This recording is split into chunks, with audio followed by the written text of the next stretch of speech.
Tengo unas bellas hijas y una bella mujer. Quiero que puedan caminar libres en su propia tierra.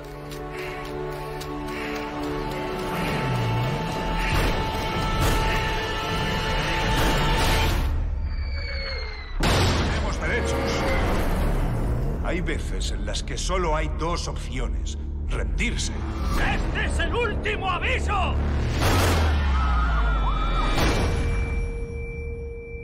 ¡O luchar!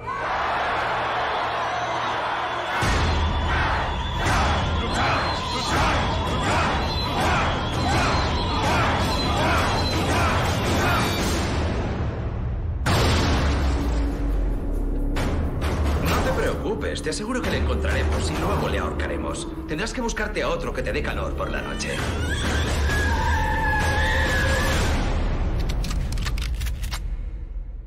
¿Me están buscando a mí? Se le condena a cadena perpetua. The sea wants to kiss the golden shore. The sunlight warms your skin. Jamás volveréis a tocar a una mujer o a un All the niño. beauty that's been lost. Moriréis aquí. Wants to find us again. Solo, ¿qué puede hacer uno? Juntos tenemos la fuerza. Te crees muy listo, ¿no? Muy listo no seré, si no, no estaría aquí. We can't fall any further. La gente está enfadada. Todos lo estamos, yo estoy enfadado. We cannot reach El mundo entero se va a movilizar. Liberar a Nelson Mandela. Así es como empieza.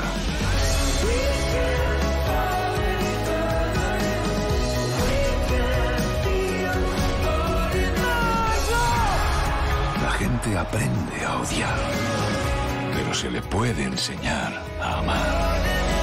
Porque para el corazón humano es más natural amar.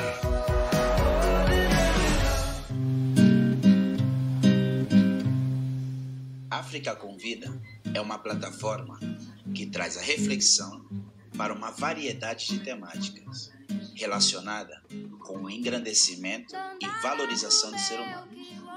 Capoeira Banzo de Senzala, em Barcelona, é patrocinadora dessa plataforma, onde queremos devolver a ti o teu lugar de fala, no qual teu gesto, tua expressão e tua conduta, sim, nos importa.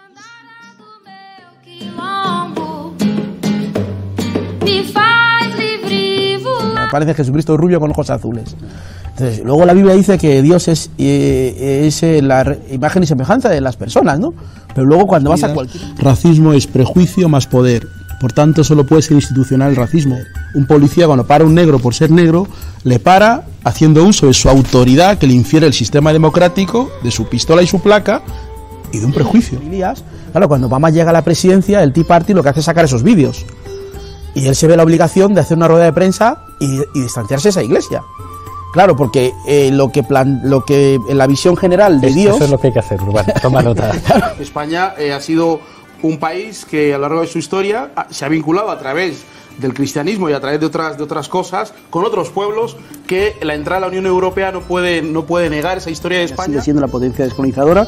España es la que ha desistido de su responsabilidad como potencia descolonizadora para ejercer la interpretación de la cual habla Winnie Meyer. Es decir, importantes, ¿no?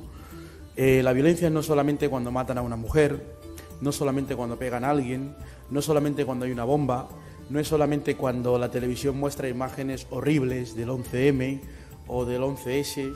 La violencia es una cuestión estructural que ya creo que Joaquín tiene una experiencia muy grande en el tema de derechos humanos y lo conoce muy bien. La violencia es invisibilización, exige la lucha por la reparación.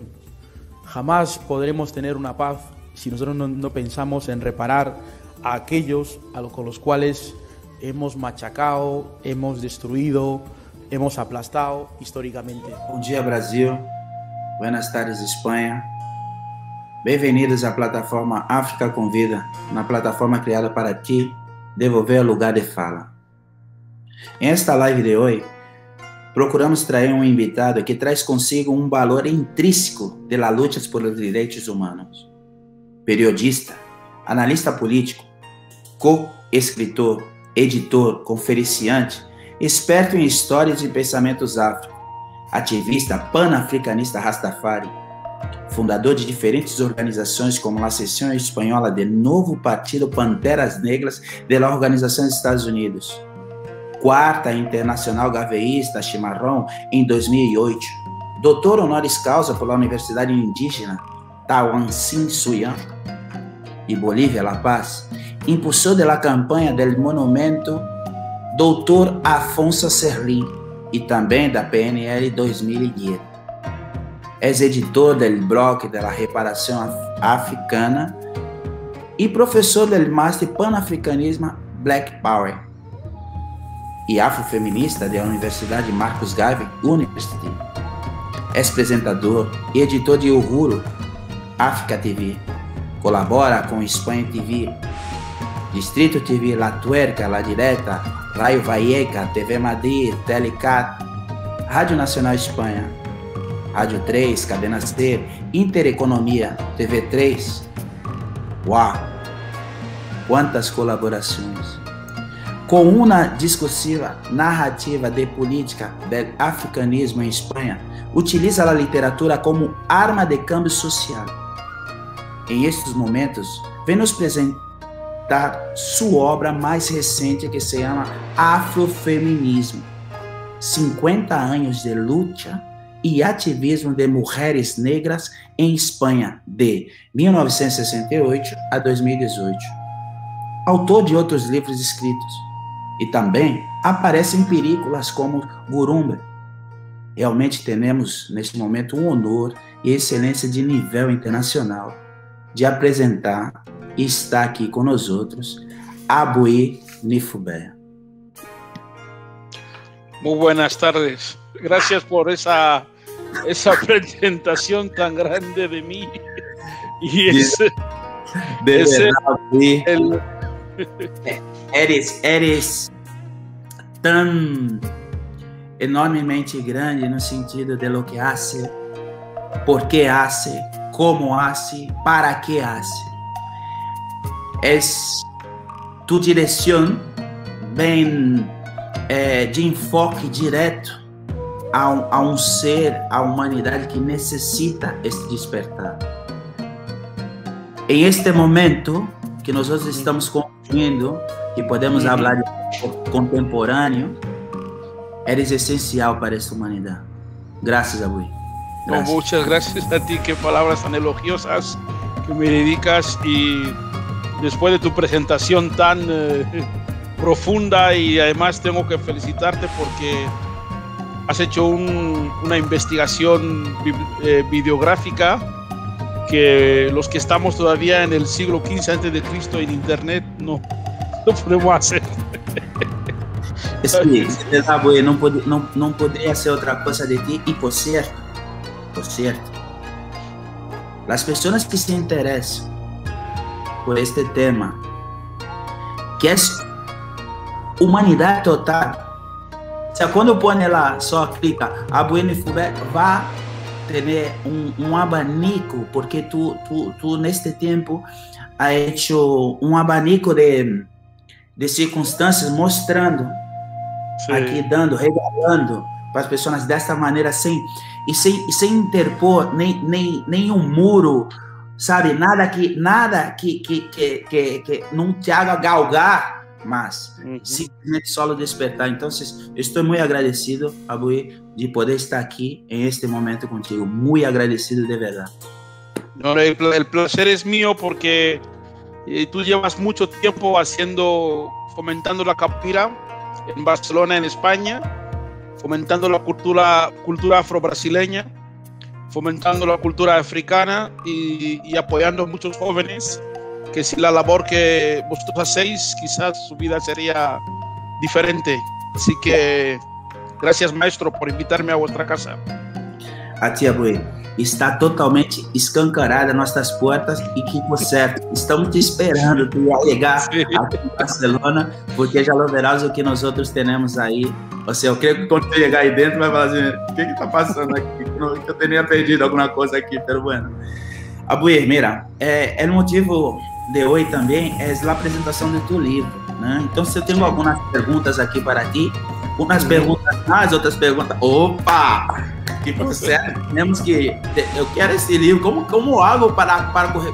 Perdona. Como hago não? Este livro já está em todas as plataformas, tá? Sí. E este livro vem com uma narrativa muito potente que agora a Buena Fubé vai dar a nós outros aqui. O que te levou, Abuí, a escribir este libro? Bueno, varias cosas, ¿no? Porque la primera de ellas fue una deuda con mi familia, con las mujeres de mi familia, con mis tías, con mi madre, con mis primas mayores, que han sido parte fundamental de la epistemología y la formación del pensamiento político mío y de muchísimas generaciones de gente africana y negra a los últimos 50 años. Esta fue una primera razón, que es una deuda personal con las mujeres que me enseñaron a contar, a pensar y a tener conciencia, ¿no? La segunda cuestión fundamental que me llevó a escribir este libro fue el tema del combate de la narrativa, de que los africanos, ya sea en Guinea, en Brasil, en Senegal, en Colombia, en España, en Francia, en Bélgica, en Júpiter y en Saturno, la derrota principal que hemos sufrido es siempre la derrota de la narrativa. Y esa derrota de la narrativa tiene que ver con que hay una crisis profunda de la élite negra y de la intelectualidad negra que nos ha imposibilitado hacer un combate por la narrativa. Y eso tiene que ver básicamente por la cuestión de la colonialidad. La élite negra sigue siendo una élite muy colonizada, profundamente colonizada, y por tanto la narrativa y el delegar en los agentes profesionalizados en nuestra propia narrativa era importante. De hecho, en los últimos años, desde el 15 de mayo del 2011, surgió una narrativa nueva donde el movimiento negro se presentaba como asexuado, sin padres, sin hijos, o sea, sin padre, sin madre, y surgían en los medios públicos, sobre todo en internet, los medios públicos, jóvenes africanas y negras o afrodescendientes o afroespañolas, manifestando que nunca había habido una tradición ni una difusión de sus madres, sus padres, sus abuelas, hasta que surgió internet o hasta que llegó Obama, ¿no? Y este discurso profundamente reaccionario y profundamente antihistórico, y además el libro demuestra que es una gran mentira, porque aquí hablo de casi 500 mujeres negras en la historia de España en los últimos 50 años que fueron profundamente y determinantemente determinantes en el activismo y en el cambio, los pequeños cambios que ha habido para configurar el actual movimiento afrofeminista, para configurar el actual movimiento panafricanista y el movimiento negro en general, ¿no? Este discurso fue calando en muchos espacios, y de hecho el feminismo blanco oficial lo asumió como tal y empezó a hacer parte del mainstream de estos discursos, y que son discursos profundamente colonizadores, porque nosotros, nuestras madres, nuestros padres, nuestros antepasados, desde la esclavitud, desde el colonialismo, desde la apartheid y ahora la emigración, hemos luchado siempre por la autodeterminación, no solamente política, sino también conceptual, y también de la narrativa, ¿no? El relato, y por tanto era imperioso para los panafricanistas del presente escribir la historia, reescribir la historia y no gastar nuestra energía atacando a los blancos porque no nos meten en sus películas, en Hollywood, porque no nos meten en su narrativa, en la historia que escribió mi amigo y gran periodista Pedro J. Ramírez sobre la Revolución Francesa. Se olvidó de los haitianos. Pero nos toca a nosotros llenar esos vacíos de interpretación y no esperar que los blancos lo vayan a hacer, porque los blancos no son tontos. Ellos saben perfectamente que ese silencio es parte de la colonialidad y de la opresión. Entonces nosotros, los que sí estamos en contra del amo, los que sí estamos con Winnie Mandela, los que estamos con Malcolm X, los que estamos con Zumbi de los Palmares y no con Ganga Zumba, los que estamos con Dandara, tenemos que hacer el esfuerzo de escribir y reescribir los enormes vacíos de interpretación que la historia nos ha legado, ¿no? Esto fue la causa, y luego recibí una beca, un apoyo para investigar por parte de la Fundación Vida, Grupo Ecológico Verde, a cuyo presidente, el doctor Mbolo Etofili y Luis Alarcón, quiero agradecer, que me permitió hacer esta investigación y buscar las fuentes, entrevistar a mujeres. También el doctor Marcino Bonjale, que me permitió bucear en los archivos del movimiento panafricanista, y también el profesor DJ Moula, que me permitió tener acceso al archivo del Partido de los Panteras Negras de España y de las otras organizaciones negras que hubo en los años 80, 70 y 60. Esos fueron las razones, digamos, fundamentales que me llevaron. He recibido en ese transcurso el ánimo, el apoyo de mujeres como la doctora Andrea Beatriz de Salvador de Bahía, la presidenta de la Cuarta Internacional en Brasil, de otras compañeras como la propia Mamayama, una de las líderes del movimiento afroecuatoriano panafricanista en el Ecuador, y de muchas mujeres que me han animado a terminar el proyecto, y agradecer profundamente a mi editora María, que se dejó la piel en que este libro saliera, y a pesar de los 500 y pico páginas, se hizo un esfuerzo para quitar material, porque habíamos hecho una investigación exhaustiva. Y bueno, estas fueron las razones. Abui, increíble cuando te escucha que tú traes en el banco do saber algo que se puede utilizar para no esse saber desaparecer, porque imagínate o que agora estamos no momento é o melhor de invibilizar a quem realmente nos antecedeu e que não tem acesso a determinadas tecnologias e no qual estão querendo apagar de uma maneira assim tão sistemática. E isto é um trabalho de pessoas tão grandes como tu, que vem com esse determinado tipo de investigações e traz para que as pessoas puedan, as gerações futuras, puedan ir diretamente a estas fuentes e falar, hostia, e o que está passando aqui? Né? O que passou aqui? Isto é muito importante. Gratidão, Rui. Gratidão mesmo, de verdade. Felicito a ti por esta grandeza de obra no campo do saber, no campo da humanidade. Gracias.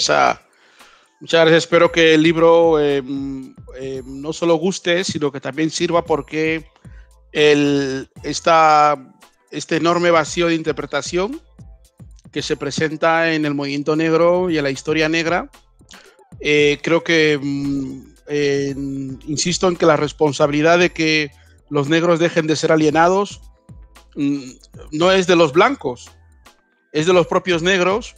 Y la élite intelectual negra, desde los tiempos de Bencos Viejos, desde los tiempos de Zumbi, Dandara, desde los tiempos de Bayano, todos los cimarrones que pasaron, tanto en América como en África, en Anzinga, todas estas mujeres como Winnie Mandela, todas esas mujeres como la propia... digamos, Marian Makeba, tuvieron una importancia fundamental en la creación del movimiento negro. Y lo que hago en el libro también aclaro cuál es el marco epistémico, ideológico y doctrinal del afrofeminismo para evitar esos errores de confusión que a menudo aparecen confundiendo pigmentocracia con negritud. No tiene nada que ver, ¿no? Y Abdias do Nascimento, el maestro Abdias do Nascimento, aclaró esta confusión en un libro que se llama O Quilombo. En este libro establece la diferencia entre la pigmentocracia, que es lo que tenemos en los países latinos, en España, en Francia, en Bélgica o en Holanda, en Portugal. Se confunde el tener la piel oscura con tener el alma negra, la conciencia negra.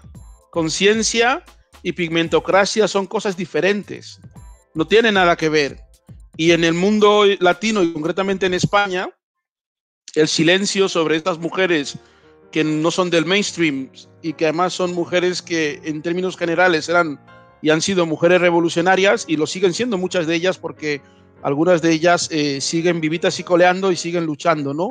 Como Mbose Ndiaye, una mujer senegalesa en Murcia, como Marta Trujillo en Barcelona, como Fatou Seka, como la propia Irene Jambá, como otras mujeres que también están vivas, que viven en ciudades como Londres, Madrid, Barcelona, Sevilla, por ejemplo, Gloria Requewen, que es una periodista que vive en Sevilla.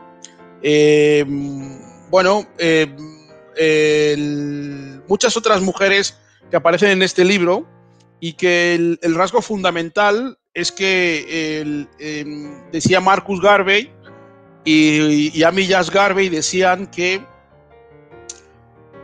un pueblo sin historia es como un árbol sin raíces. Pero Bob Marley y Rita Marley lo mejoraron mucho más que los Marcus Garvey, porque dijeron: no matter where you from, if you are black man, you are African. No importa de dónde eres, si tú eres negro, eres africano. Por tanto, el libro también cuestiona una categoría muy presente, que es la categoría de africano, afrodescendiente y negro como categorías separadas. Eso se lleva aquí. Y esto es un ataque directo a nuestras madres y al panafricanismo. Porque cuando Zumbi luchaba en Brasil, cuando la Frente Negra de Sao Paulo en los años 30, cuando llegó MNU con Luisa Barrios, con toda esta gente, cuando llegó Campaña Realla, cuando toda esa evolución, no estaban planteando si es africano, si es negro, si es quilombola, está hablando de una conciencia general. Es el opresor quien impone esas categorías. Y es la élite intelectual de la casa, los tíos Tom, que la acogen y la hacen suya. Porque primero fuimos esclavos. Después después de esclavos, ya éramos libertos en América. En África le decían emancipados. En el mundo hispano. En el mundo francés, evolué. Evolucionados. Increíble, ¿no? Claro. Y ahora después nos dijeron que somos subsaharianos. Después nos dijeron: no, ya no soy subsahariano, ahora sois afrodescendientes. No, ahora no soy afrodescendiente, ahora sois racializados. Entonces, toda esta tipología conceptual forma parte de la debilidad ideológica y doctrinal del movimiento negro actual.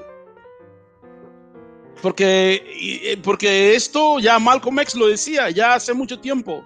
Entonces, esta debilidad conceptual del movimiento negro, de la intelectualidad negra, permite esa diversidad de conceptos. Bueno, si eres dominicano, eres rubio claro, trigueño, cerveza, un montón de categorías para decir negro. Imagínate que si tú llegas y le dices a un judío: no, ahora no eres judío, eres israelí. No, tampoco eres israelí, eres hebreo. No, ahora no eres hebreo, eres samaritano. ¿Sabes? Esto solamente se puede manejar con los pueblos o los pueblos que están bajo un dominio colonial. No tanto político, sino digamos, psicológico o intelectual, ¿no? Por eso Bob Marley volvió a decir, emancipate yourself from mental slavery.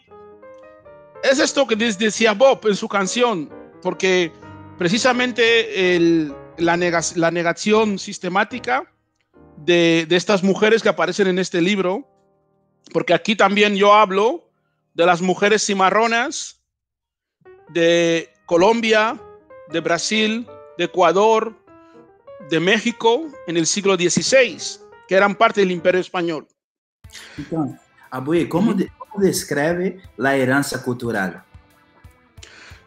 Por ejemplo, la herencia depende, porque la herencia cultural depende también de cómo quieran enfocarlo, porque, por ejemplo, hay una realidad que es que nuestra cultura africana, que, por ejemplo, ahora los chicos hablan de cultura hip hop y cultura urbana. Sin embargo, el hip hop no es una cultura y mucho menos es urbana. Esto fue una resolución en el primer Congreso Fundacional del Partido de los Panteras Negras de España en el año 91, donde se establecía en la resolución cuarta, inciso 3, que el hip hop no es una cultura, ni mucho menos es una cultura urbana. El hip hop es la manifestación de resistencia cultural popular de los pueblos africanos, como lo es la merengue, la salsa, el vallenato, la samba, la bossa nova, el rock, el reggae. Son formas diferentes de que los africanos buscan de alguna forma recuperar su humanidad a través de una expresión cultural. Pero si tú lo conviertes en una cultura, de consumo capitalista occidental, lo desconectas de la gente. Es lo que todo esto que pasa ahora con la música trap, todo eso. Entonces la condición, digamos, de origen de buscar su libertad, es decir, en Brasil, la samba, el carnaval surge porque los negros les daban 15 días después de la cosecha para que los esclavos se casen, para que tengan relaciones, y ellos salen a bailar en las plantaciones para el amo, y ahí surge el carnaval. Pero dentro de esos bailes había también resistencia. Había una forma de mostrar que somos humanos, que tenemos una cultura, que venimos de Angola, que venimos de Mozambique, que venimos de Guinea, que venimos de Congo, que venimos de Camerún, venimos de Senegal y estamos aquí. Entonces, en esta relación es donde el poder utiliza la cultura negra o la cultura africana como folclore y le resta esa fuerza que la cultura tiene. La cultura tiene una fuerza tremenda para cuestionar. Había un grupo, cuando yo era joven escuchamos un grupo de rap brasileño que se llamaba MC Rock y Cidade Negra, y MC Rock tenía una canción que se llama Periferia ten su lado bom, periferia ten su lado bom. ¿Qué significa esto? El gueto tiene su lado bueno. Uf, o gueto, claro. O gueto é lleno de saber. O saber político enseña lo que es de verdad la vida. Lo que te devuelve a ti un saber que es increíble. Incluso ahora tiene un filósofo no Brasil também que se llama Nego Bispo, que é um quilombola, não? E que agora também tá no campo do saber também, e que ele traz e habla como el campo do saber viene a correr informação del quilombo e depois eu sigo sendo o que não sei e o outro passa a ser doutor. Efectivamente, esta es una cuestión que lo llaman ahora apropiación cultural, pero fíjate que el lenguaje es muy potente, porque históricamente nosotros los africanos, y tú y yo hemos hablado siempre de imperialismo. Sí. Ahora ellos están hablando de globalización. Sí. Si es la izquierda. Y si es la derecha, habla de globalismo. Pero nosotros toda la vida hemos hablado de este tema. Nosotros toda la vida hemos hablado de racismo. Ahora llegan los blancos y dicen, no, no es racismo, es bullying. Entonces tú tienes que comenzar a cuestionarte y a reconceptualizar a partir de la experiencia que ellos dicen la universalizan. Entonces el poder establece siempre las categorías en función de su propia experiencia. Es el colonialismo. Yo nací en Guinea Ecuatorial. En Guinea Ecuatorial, antes del 12 de octubre, bueno, del año 68,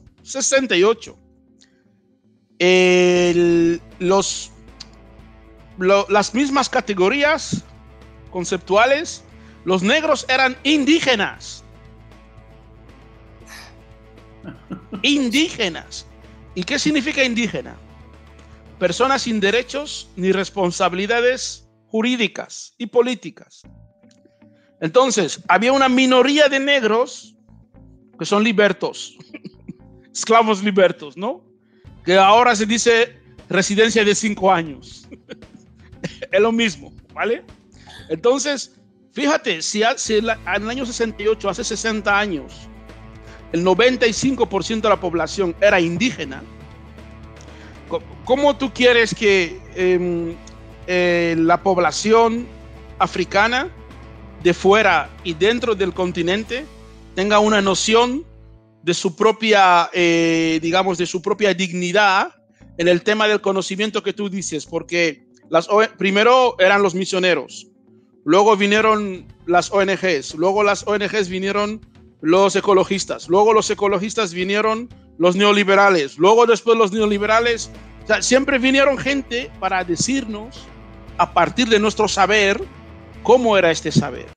Exacto. Por eso ves que hay una confusión muy grande entre nosotros los negros, en todos esos conceptos que se han inventado, pero que son conceptos, por ejemplo, el Quilombo de Palmares. Quilombo de Palmares era un estado con bandera, con leyes reconocido internacionalmente. Pero ellos vienen y te dicen, no, era un sitio que se jugaba capoeira, la gente bebía bien, dormía, los hippies fumaban y ya está.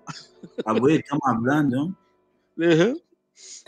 Estamos hablando del primer sistema organizado contra el imperio. Efectivamente. Estamos hablando de un quilombo que se quedó en pie casi 100 años.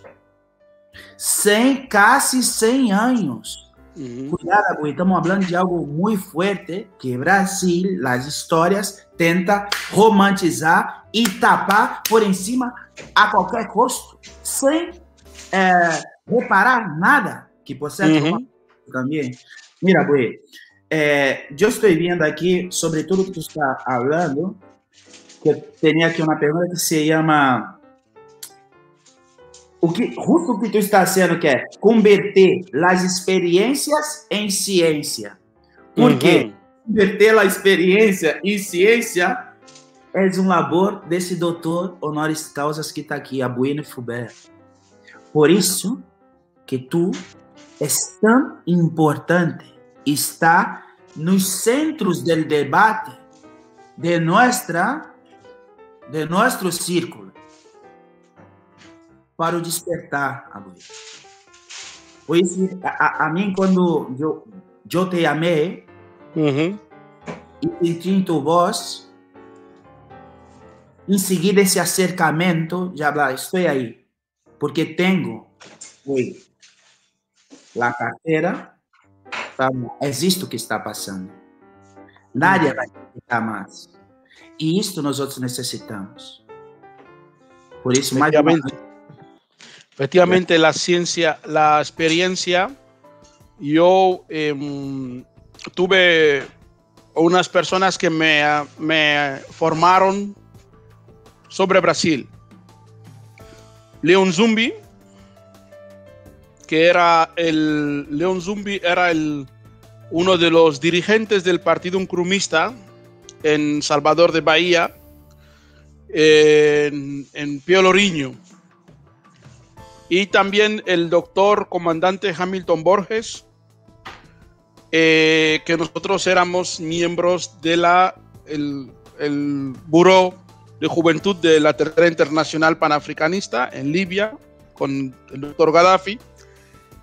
Y esta era una formación que siempre tuvimos desde siempre. Es decir, la única forma, y mi mamá lo decía siempre, que el conocimiento de la gente subalterna tenga fuerza, es que su experiencia sea el modelo para hacer ciencia, que sea el patrón de ciencia, porque nuestra gente sigue buscando el criterio de verdad y veracidad en el amo.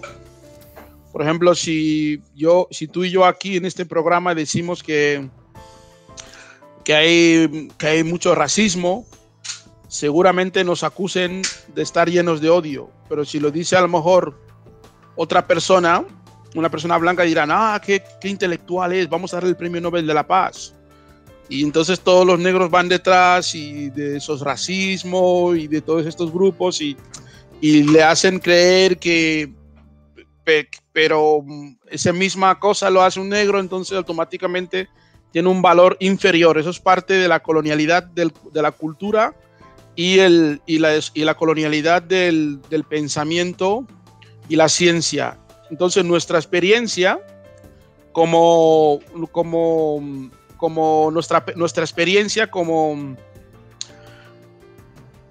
activistas, como personas, como humanos, tenemos que ponerla encima de la mesa para hacer ciencia, porque el saber académico se nutre del saber de la gente subalterna. Ellos van a África, se hace una foto con 2 o 3 negritos, vienen aquí, le dan un premio Nobel y se hacen luego con una ONG, consiguen dinero, acaban en la política, acaban en Podemos, ministro, y esos negros siguen pobres y empobrecidos. El 90% de las ONGs de Barcelona, de Madrid, no tienen local, de las ONGs africanas, las asociaciones negras.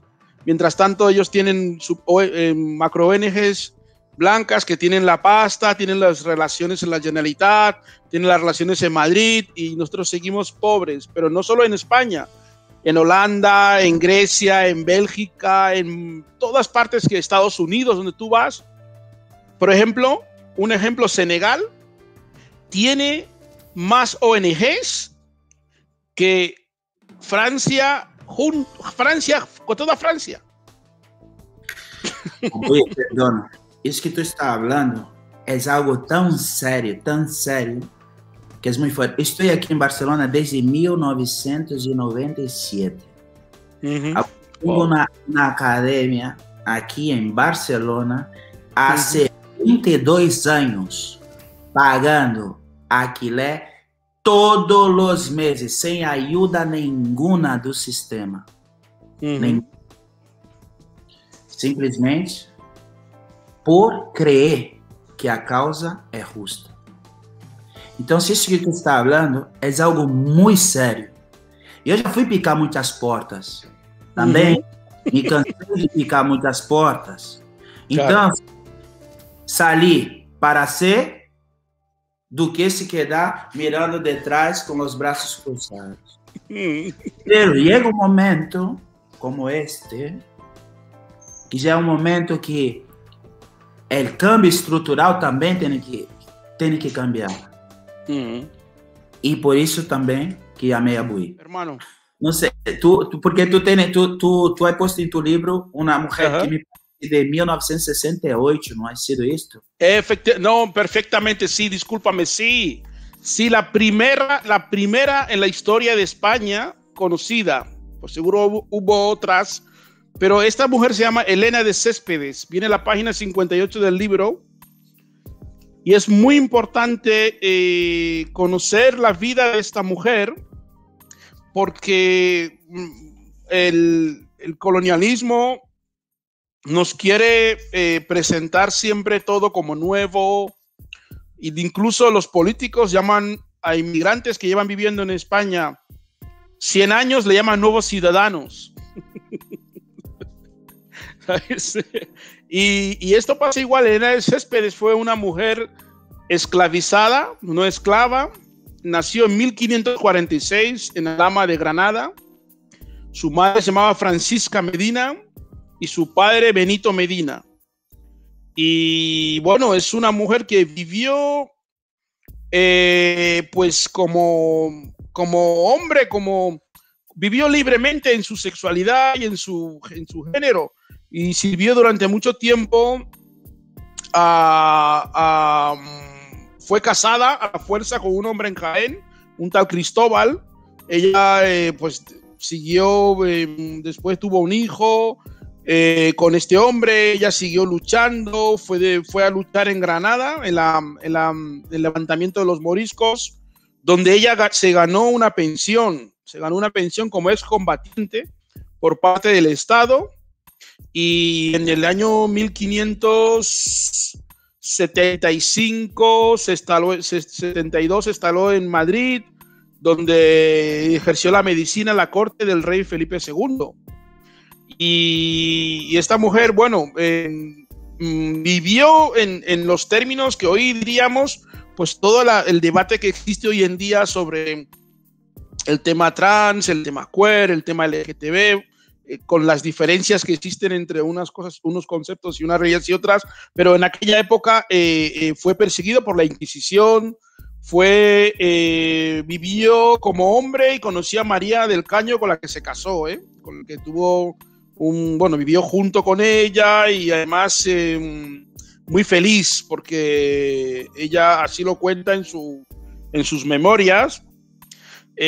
Finalmente la Inquisición le buscó, la cogió y la castigó y la encerró en un convento. No está claro si ella fue homosexual, si fue trans o simplemente fue un hombre atrapado en un cuerpo de mujer o viceversa. Lo que es cierto es que fue el primero, y después de muchos de las condiciones que vivió, de una forma inquieta, revolucionaria, llena de activismo, desafíos y concepciones antipatriarcales de la época. Es decir, en la época de 1570 ya había gente que desafiaba al sistema en su lucha por su derecho a tener una libertad, digamos, sexual, digamos, género, digamos, una condición que hoy en día a lo mejor pues habría mucha gente que creyendo que los derechos de los LGTB es algo que han inventado los blancos, y que los negros somos casi todos todos homófobos, violentos, digamos, todos estos clichés que el colonialismo asentó, y que parte de la progresía y parte también del llamado movimiento feminista eurocéntrico asumen, ¿no? Esta idea preconcebida, y que esta mujer desmiente todo eso, porque además de todo lo que hemos dicho, era negra. Además de todo eso, era negra, con lo cual digamos, de lucha y de resistencia, la capacidad que esta mujer puso para resistir, era, como dicen ahora algunos progres, era transversal. ¿Vale? Diría que es una transversalidad. Que, por cierto, Abui, en la presentación que ha hecho tuya, en lo último tramo, tú hablas de cosas esenciales do saber o que significa a violência, né? Qual é o significado da violência, que tu classifica como invisibilidade. E temos que entender esse conceito muito bem hecho, para que não podemos tirar piedras em nós mesmos, porque é muito forte lo que pasa. Es así, mira, mi mamá decía que nosotros no podemos hablar de fascismo, porque fascismo es cuando unos blancos le hacen a otros blancos lo que llevan haciéndole a los negros durante mucho tiempo. Eso es fascismo, ¿vale? Entonces, cuando los negros quieren utilizar una dialéctica así muy izquierdista, empiezan a utilizar conceptos, que nosotros no podemos asumir, porque la invisibilidad no es que una persona vaya a TV3 o que vaya a T5 o a Salsa Rosa o todo eso. No, estamos hablando de que sectores enteros de población, por ejemplo, cuando uno va a Colombia, va a Brasil, va a Ecuador, va a Costa Rica, va a esos países latinoamericanos, en Santo Domingo, está en el hotel, pone la televisión, puede pensar que está en Europa. Solo son blancos todos. Y cuando sales a la calle, no tiene nada que ver con lo que tú ves en la televisión. O, por ejemplo, todos los argentinos, por ejemplo. ¿Cómo se construye una sociedad en América donde todos sean blancos? Con violencia. Tienes que matar millones de personas. Porque los indios y los negros no se mueren solos. No van por Facebook. No había Facebook, no había Twitter, no había Telegram para escapar. Entonces, tienes que meter una violencia, pero la mayor violencia es cuando el propio académico quiere esconder esa violencia. Por ejemplo, hay un vídeo en YouTube que te explica cómo se conquistó en Chile. Es increíble, es increíble. Siempre cuando o tema caliente faz. ¡Pa! Así es. Estaba explicando que cuando se explica cómo se conquistó la tierra de los mapuches o la tierra de la Patagonia, las mayores atrocidades no las dicen los militares, no las dicen la extrema derecha, las dicen las personas supuestamente centradas, lógicas, progres o digamos académicas. Y ellos lo que hacen es minimizar, digamos, quitarle hierro a estos genocidios o a estas violencias y determinar la violencia solamente en la que se puede ver.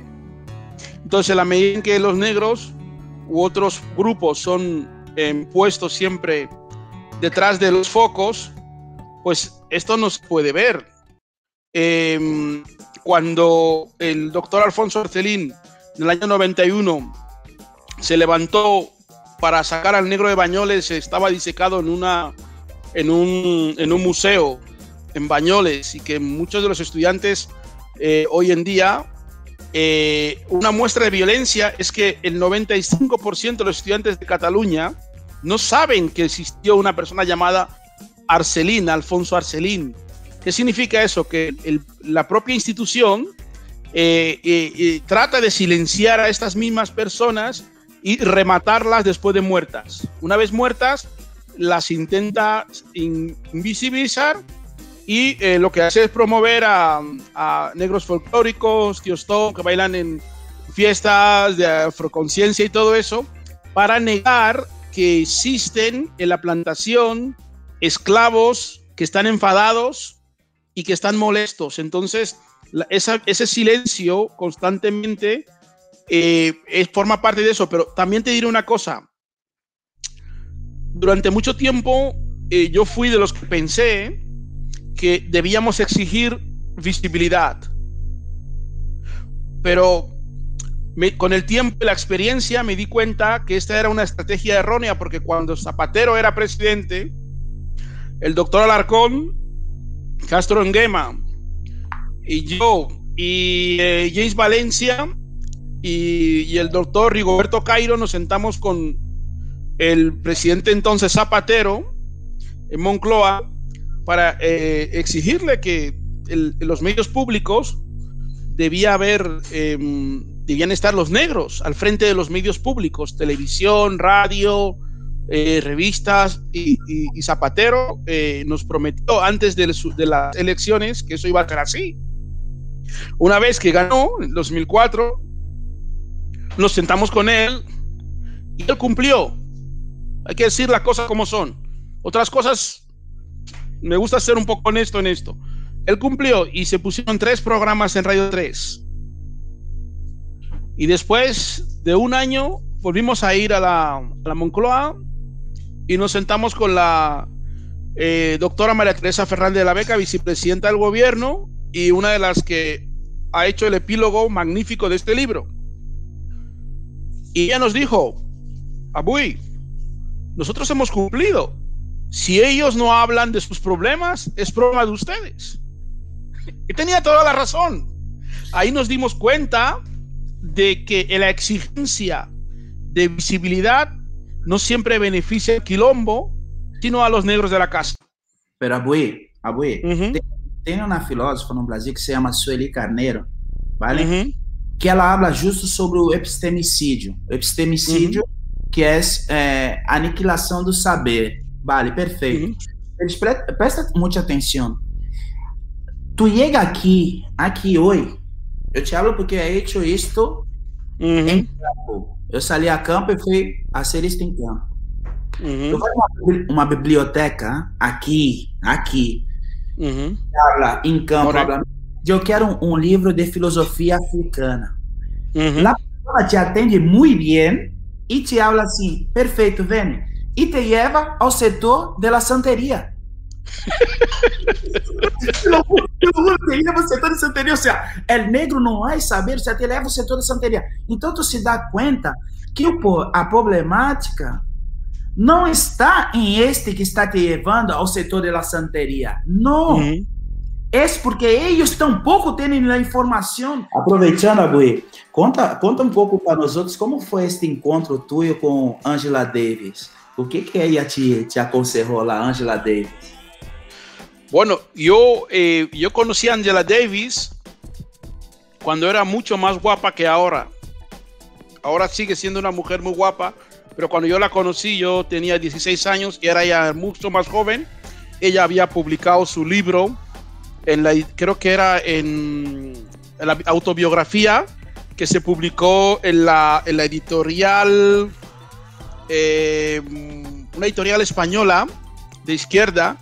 Ella había sido candidata a la presidencia de los Estados Unidos por el Partido Comunista, y el libro que nosotros leíamos cuando éramos muy jóvenes, cuando recién entramos al Partido Panteras Negras, y de la foja, el libro que leíamos era Si vienen por mí en la mañana, del siglo XXI. Era un libro sobre Angela Davis, un libro de Angela Davis.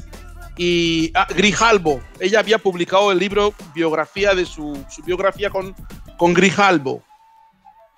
Y bueno, cuando yo fui en los Estados Unidos, durante A Million Youth March, antes con A Million Men March, pues quise tener una aproximación a Angela Davis y en David Hilliard, que era el director de la Fundación Huey Newton, que me becó para estar allí. Pues yo le dije, David, yo y Frederica Newton, la mujer de Huey Newton, dice, bueno, nosotros podemos hacer que tú des una conferencia en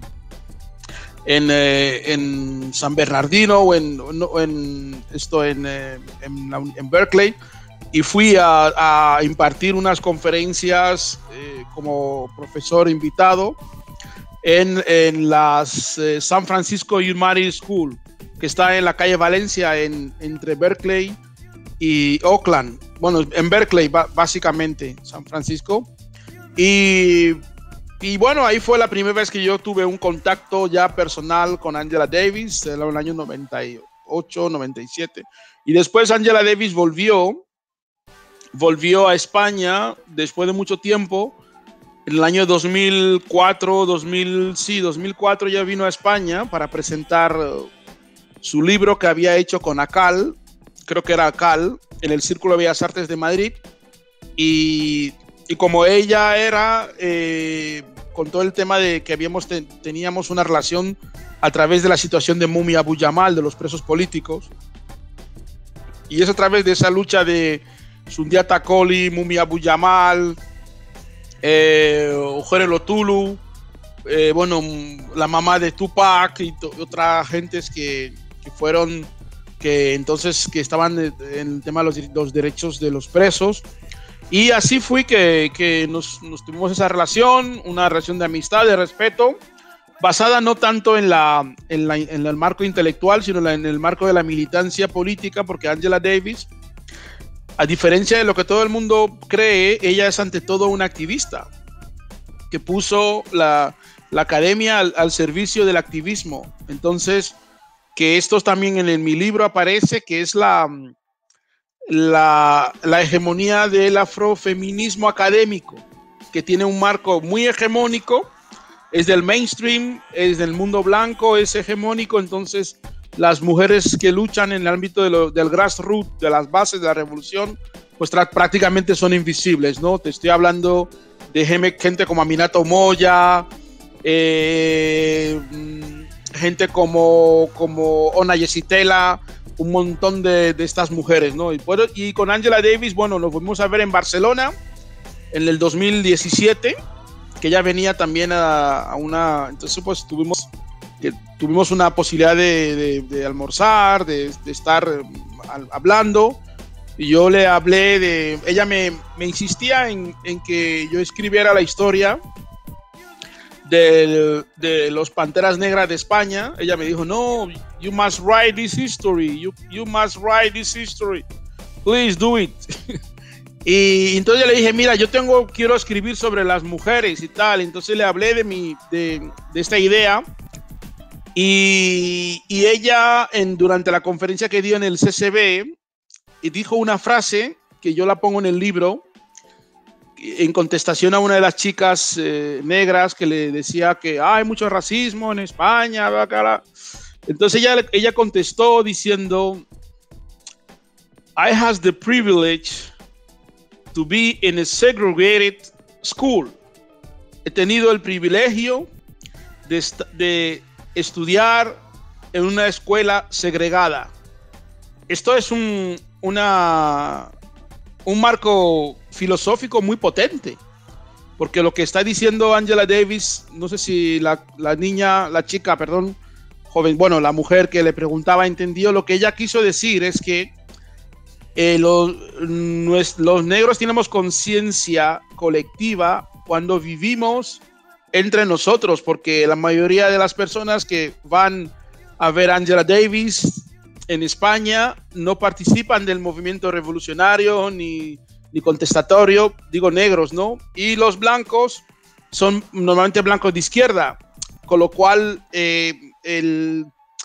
cuando ella decía que ha vivido, que con 12 años fundó asociaciones, y todos los ejemplos que daba en una zona del Ku Klux Klan, donde ella nació, lo que ella estaba diciendo es que la solución frente al racismo que sufren los negros en Europa y en España es la organización, que no es que te pongan en la televisión, sino que tú seas parte de los quilombos y de las luchas. Y esto lo pongo en el libro porque era una forma muy africana de hablar en parábolas, porque es la forma típica de los africanos, y Malcolm X también lo usaba mucho. Le preguntabas algo y te contestaba con una parábola y con una forma de decir las cosas que me pareció interesante. Es una mujer que creo que merece la pena, y que además bastante, digamos, humilde. Hemos estado en un funeral y ella fue la última en hablar, y estando yo, que no soy nadie, y me dejó a mí intervenir antes. Entonces esto demuestra mucha humildad. La identidad negra se construye en el mundo latino en relación a lo que los blancos hacen. Es decir, la respuesta de los negros es una respuesta frente al racismo, con lo cual es un error. No es una respuesta frente a la historicidad y el Black Power, porque el racismo es una construcción de la ideología del opresor, pero nosotros necesitamos poder negro para que el racismo no nos afecte. Y eso implica también una cohesión mínima y poner no convertir nuestras contradicciones en antagonismo, y tener la capacidad de entendernos. Pero la ideología de la posmodernidad no permite hablar con gente que no piensa como tú. Con danza y cantos, Sudáfrica le rinde homenaje a Winnie Madikizela Mandela.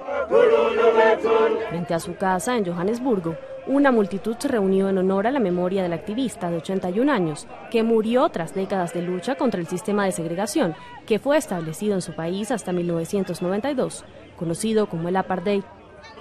Es muy triste que hoy hayamos perdido a alguien incondicional, que era una inspiración, que todavía es una inspiración, incluso después de su paso para todas las mujeres de Sudáfrica. Hasta allí se desplazó el presidente Cyril Ramaphosa, quien se unió a la reacción nacional. Winnie Mandela finalmente deja un legado. Y como decimos en la cultura africana, ha caído un árbol gigante. Ha sido una de las mujeres más fuertes en nuestra lucha, que sufrió enormemente bajo el apartheid, que fue encarcelada, que fue desterrada, que fue maltratada. Hoy, la ausencia de esta líder que formó parte del Congreso Nacional Africano, en donde presidió la Liga Femenina, viste de luto a su país. Winnie y Nelson Mandela unieron sus vidas en 1957 y solo se divorciaron hasta 1996, 2 años después de que Mandela llegara al poder. Durante los 27 años en los que Mandela permaneció encarcelado, ella luchó por su libertad. Su combate fue reconocido con el Premio de Derechos Humanos de las Naciones Unidas. Abui, veo que tú siempre en tu narrativa, tú haces um inciso muito forte sobre Winnie Mandela, né? Então, se eu te pergunto qual o ponto de inflexão do movimento Free Mandela e a Guerra Fria na luta contra o apartheid. Te agradezco mucho estas imágenes porque si alguien quiere conocer la inflexión de lo que pasó la Guerra Fría, el combate contra el racismo, el apartheid, no tiene que ir a Hollywood y ver todas esas películas bodorrios como Invictus y todo eso que hace Hollywood, sino buscar a esta mujer, a esta gran mujer, a esta mujer irrepetible en la historia mundial. No habrá ninguna mujer, ningún hombre como Winnie Mandela.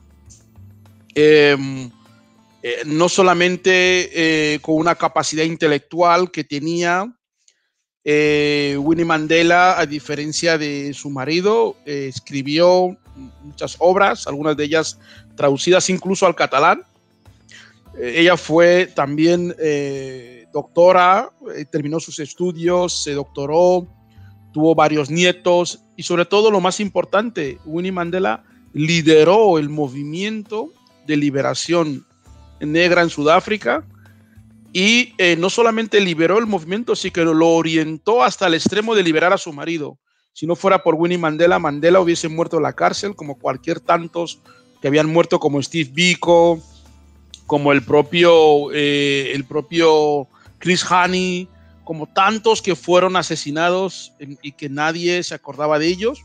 Winnie fue torturada, violada, separada de sus hijos, estigmatizada por la prensa, tanto por los feministas blancas como los machistas blancos y negros y azules del patriarcado. O sea, todas esas, si tenemos un paradigma de mujer luchadora, de mujer referente, ese es Winnie Mandela.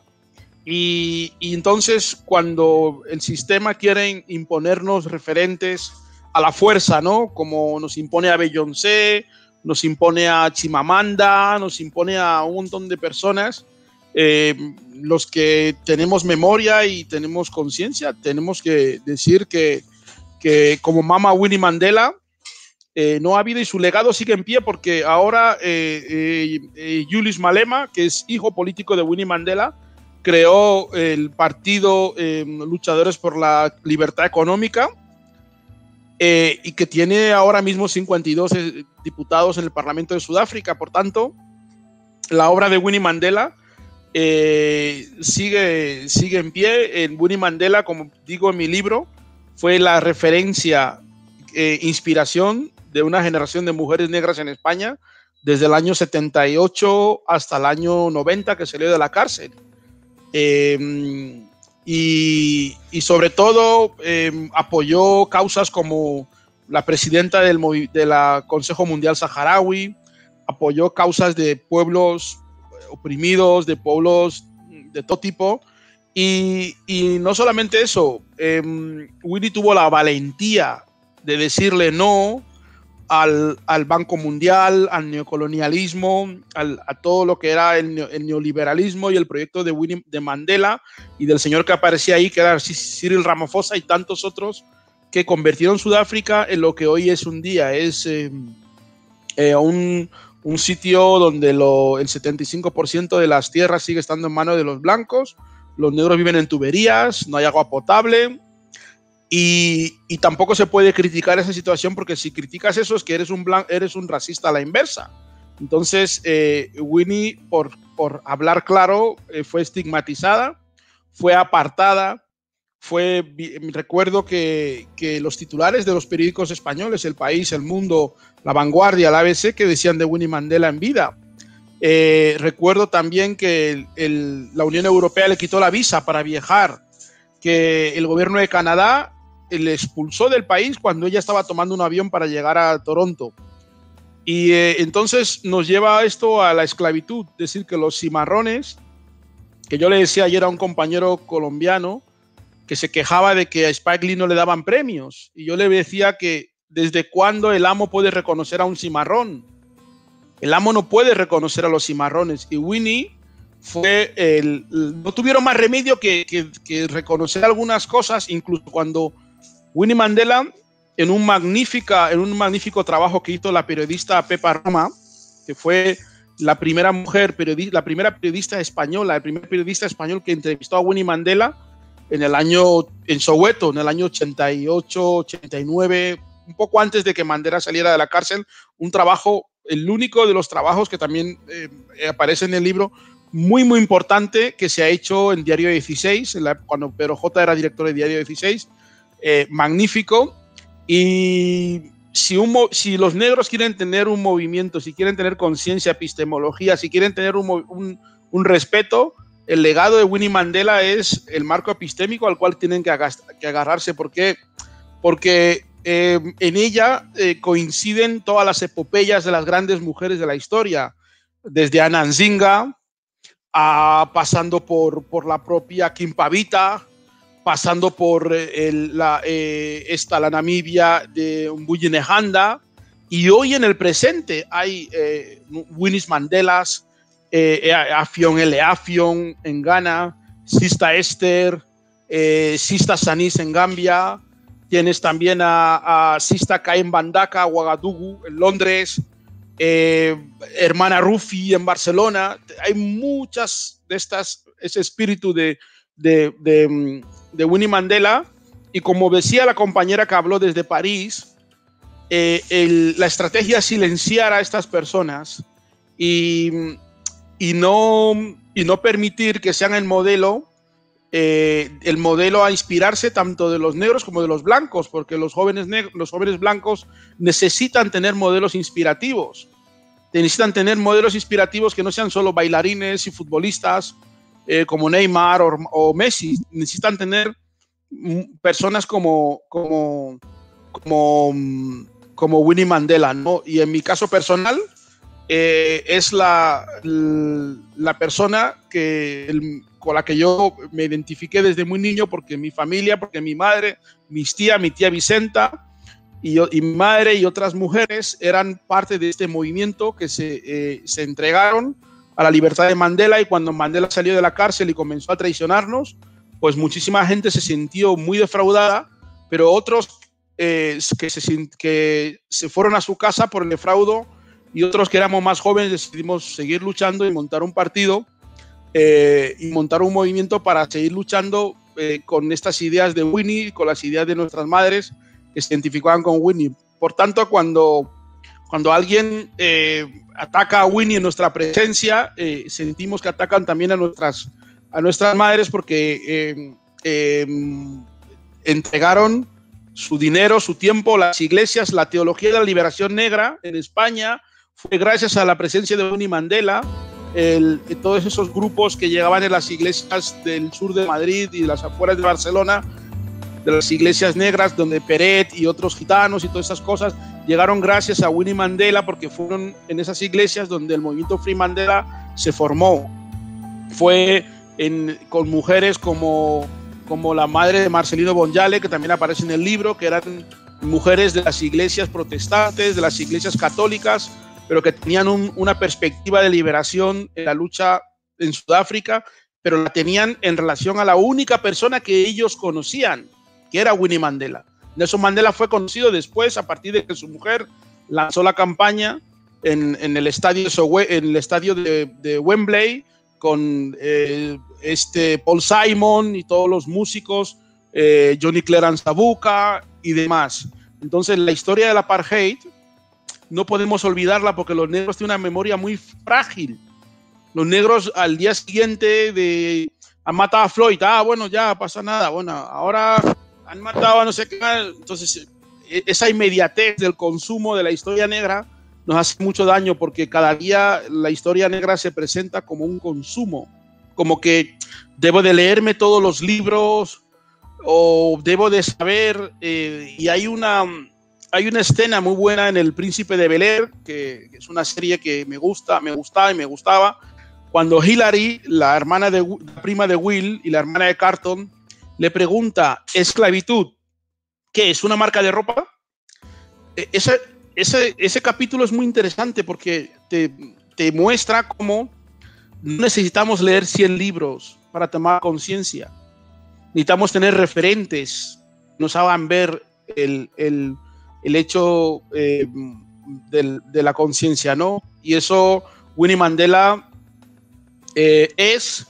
será y nos toca combatir, porque cuando Winnie Mandela murió, todos los medios sacaron reportajes presentándola como la mujer de Mandela, el punto negro de la vida de Mandela, y un lenguaje súper machista y súper reaccionario y súper patriarcal. Sin embargo, esos mismos que publican eso son luego los más feministas, los más progres, y bueno, en fin, todas esas contradicciones que el eurocentrismo plantea, ¿no? Realmente o tema da comunicação mundial tem que mirar muito toda esta veracidade, né, que toca no subconsciente, na subjetividade do ser, né? Tem muitas coisas que nós outros poderíamos falar agora que não tem condição por causa do tempo. Mas, ó, uma coisa que tu também toca em tua apresentação a Hecho, no final, que tu habla sobre a reparação. Espera um momento que eu vou pôr uma coisa aqui que me gostaria que tu comentasse, que rapidamente depois nós hoje já estamos indo para as considerações finais. Olha lá. Perfecto. Por primera vez en 10 años, en la Cámara de Representantes de Estados Unidos abrió el debate sobre el pago de reparaciones a los descendientes de esclavos. A pesar de los avances logrados a lo largo de los siglos,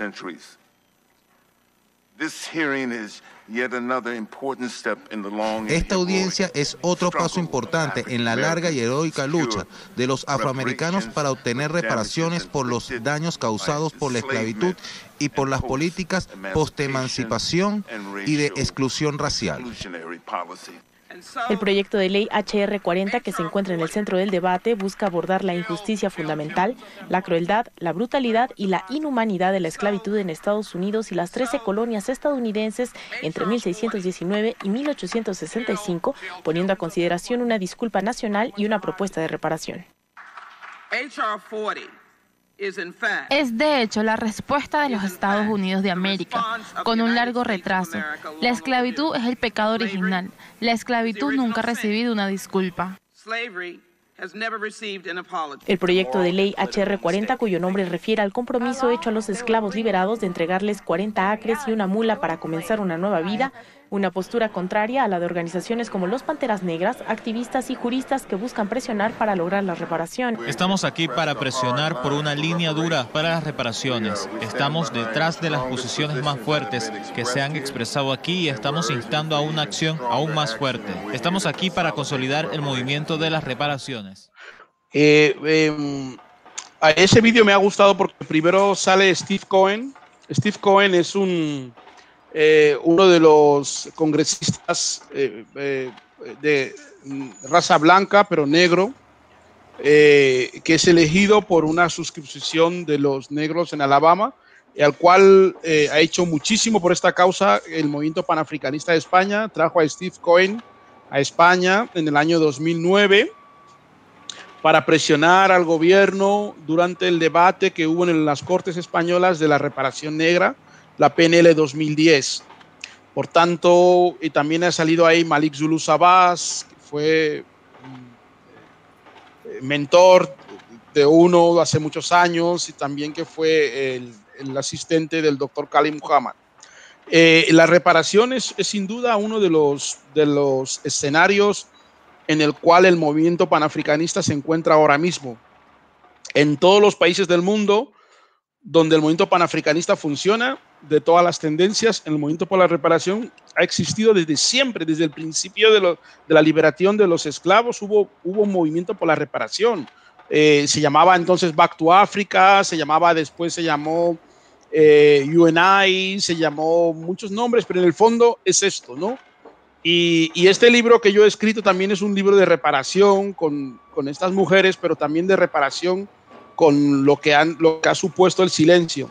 Creo que en España el movimiento por la reparación empezó en el año 81 con Adolfo Suárez, que creó la primera ley de reparación negra con la población de Guinea Ecuatorial, un real decreto. Y también este real decreto de reparación que hizo en el año 81 la derecha, con Adolfo Suárez, implicaba las políticas de acción afirmativa en la administración, cosa que ahora parece algo imposible de hacer y todo eso, pero fue la derecha, además una derecha franquista que venía del franquismo, porque Suárez no venía del Partido Comunista ni tampoco venía de Durruti, venía del franquismo. Y hemos tenido después la resolución para la liberación y traslado del negro de Bañoles, que fue un real decreto después de mucha lucha del doctor Arcelín, mucha lucha del movimiento negro que apoyó al doctor Arcelín. La ley 62/2003, ley de igualdad de trato por origen racial y étnico, fue un marco legislativo que negociamos con el entonces presidente Aznar y su equipo. Y de este marco legislativo surgió lo que se llama ahora Fiscalía de Delitos de Odio. Pero no sabíamos que años después esa misma fiscalía se utilizaría para denunciar a los que denuncian el racismo. Pero fue un avance grandísimo. Otro marco legislativo que el movimiento panafricanista hizo gracias a los esfuerzos del doctor Bolo Eto'o y Luis Alarcón y de la Fundación Vida fue la ley de cooperación con pueblos afrodescendientes en el año 2005, que permitió en los gobiernos de Zapatero y Trinidad Jiménez que España tuviera que reparar medios de políticas de acción afirmativa con las organizaciones afroiberoamericanas de América Latina, el Caribe y demás. Esa ley existe hasta hoy en día y si los negros, las organizaciones negras en América Latina reciben financiamiento de la ESI, no crean que es porque ellos son muy buenos, son muy majos o porque son gente muy culta, es porque aquí luchamos con el gobierno contra Pedro Cerolo, contra Trinidad Jiménez para que eso se diera y no te creas que ellos querían, porque hubo que arrancar posiciones políticas y tuvimos apoyo, hay que decirlo, de Josep Borrell, de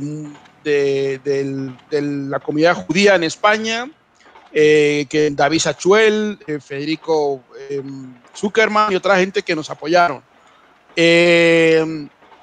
También la última fue el debate en el Congreso sobre la ley de reparación que se quedó en la PNL 2010, que nosotros habíamos acordado con Podemos, con Pablo Iglesias, de que una vez que Podemos llegar al poder, esta PNL que había hecho el Partido Popular, Adolfo Luis González y Gustavo de Aristegui, la íbamos a convertir en ley. Desgraciadamente todo ese compromiso y toda esa energía de los negros en favor de Podemos se tradujo en que después de 8 años, a pesar de una mayoría holgada en el Parlamento, porque había el apoyo del PP, había el apoyo del PNV, de CIU, todavía no existía Vox para decir, oh, Vox no nos deja, no existía. La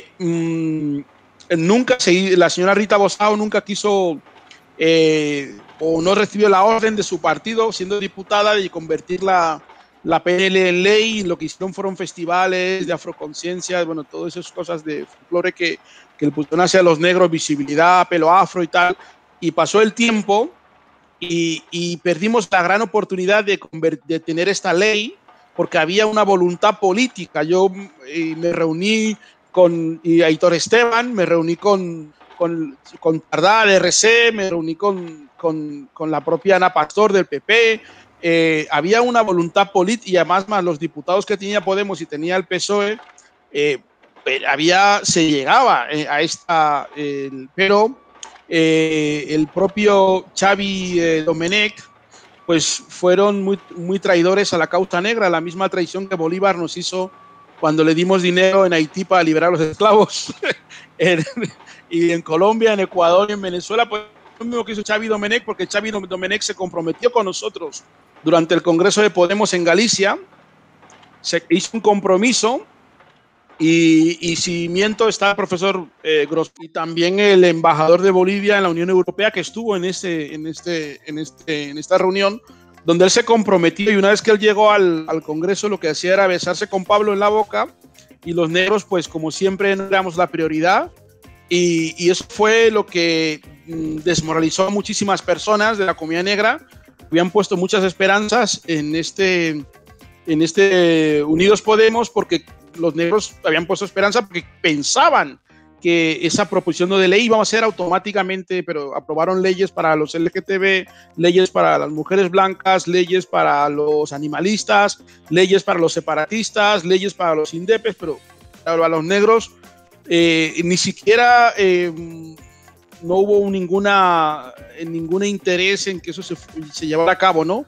De todas formas, aún así, el movimiento por la reparación en España sigue luchando, sigue vivo. Se han hecho congresos, se ha hecho un interés por documentar a la población de qué es la reparación y cuáles son los objetivos. Aquí ha venido Esterecua. Esterecua es la responsable de Parkway, Pan African Reparation Committee en Europe. Ha venido también el señor Glenn Watson, que es el presidente, el secretario general de GAC, Global African Congress en Europa, que son organizaciones internacionales que tienen como fin el marco de la reparación y al margen de los debates en las instituciones, en el Congreso, que algunos hemos liderado. Estos debates en las instituciones vienen sostenidas por un trabajo de base de las organizaciones como la que tú diriges, donde el debate de la reparación es profundamente en esto. Incluso el actual gobierno de Unidos Podemos, el Partido Socialista, cuando ha puesto en marcha el órgano contra el racismo, la decisión primera ha sido excluir a los negros de esos órganos que fuimos nosotros quien lo creamos en la época de Zapatero, cuando estábamos en discusión con el filósofo Sabater, que era el presidente de la ECRI, pero sin embargo en esos órganos hay intelectuales blancos, sindicatos, filántropos y luego algún negro ahí con ropa africana para dar un poco el color, pero realmente para que llegue al poder el discurso de los negros en relación a la reparación,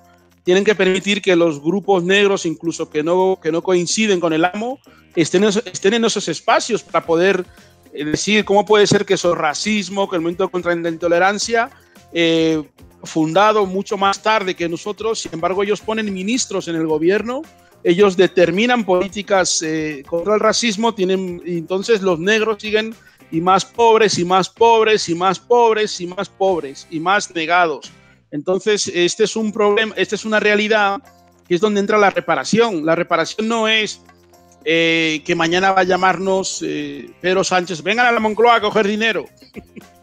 Vengan con su mochila, les doy comida y coman. No, es empezar a implementar en los órganos ese tipo de realidad, porque ¿cómo puede ser que en Barcelona los negros estén recogiendo chatarra en el siglo XXI? Y resulta que sus socios, los ocupas, están en el ayuntamiento, en la Generalitat de Cataluña, y nosotros seguimos recogiendo chatarra. Entonces, ¿cuál es la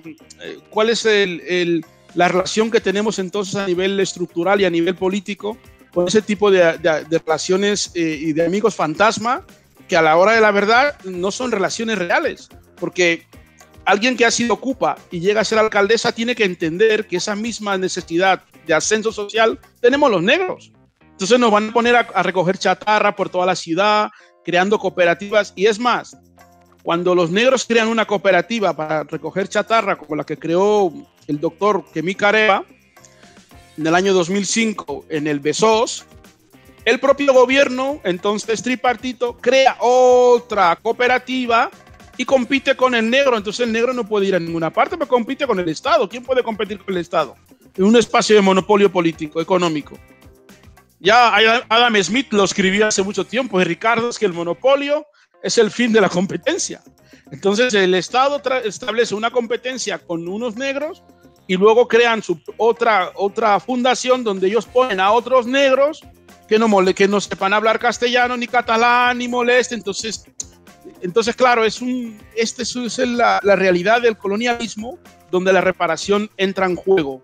Y, o por ejemplo, la proposición de ley establece que el Parlamento de Cataluña va a implementar esa posición, y empezamos con el tema de la estatua de Alfonso Arcelín. ¿Cómo puede ser que un ayuntamiento de Vox, que se supone que es la extrema derecha, va a reconocer antes a Arcelín que un ayuntamiento de Ada Colau y de Barcelona, donde Arcelín luchó para darle dignidad a los negros, y al mismo tiempo han pasado los años, quitan la estatua de Antonio López, pero no ponen la estatua de Arcelín, ni tampoco del otro negro de que murió en el CIE. Entonces es una realidad que les toca también, y aquí viene la autocrítica que los negros tenemos que hacer en ese sentido. No estamos en tiempo de estar bailando tambores en Plaza de Cataluña, o en la Puerta del Sol de Madrid, o en el Retiro, o en el Parque de la Ciudadela. No es el momento de esto ya pasó. No es el momento. Entonces nosotros ahora tenemos un diputado en el Parlamento de España del Partido Socialista que es negro. Tenemos una secretaria vicesecretaria de Estado que también es de la comunidad negra. Tenemos una diputada de la CUP en el Parlamento de Cataluña. Tenemos otra de Podemos o En Común Podem, y tenemos otro de Vox que también es negro. Entonces nosotros tenemos que trabajar para exigir a estas personas que respondan a nuestras necesidades de reparación, no hacer fiestas en el CCB de todo ese tipo de... Eso ya pasó. Eso pasó porque ya algunos, como veis, tenemos canas, y no podemos seguir repitiendo lo mismo que veíamos cuando éramos raperos, con los pantalones caídos, y vemos que 30, 40 años después siguen con el mismo discurso de la integración. ¿Integración a qué? Una persona que habla castellano, habla catalán, es católica, conoce la legislación, ha estudiado aquí, ¿dónde le vas a integrar? ¿A comer paella? Abue, ¿tú crees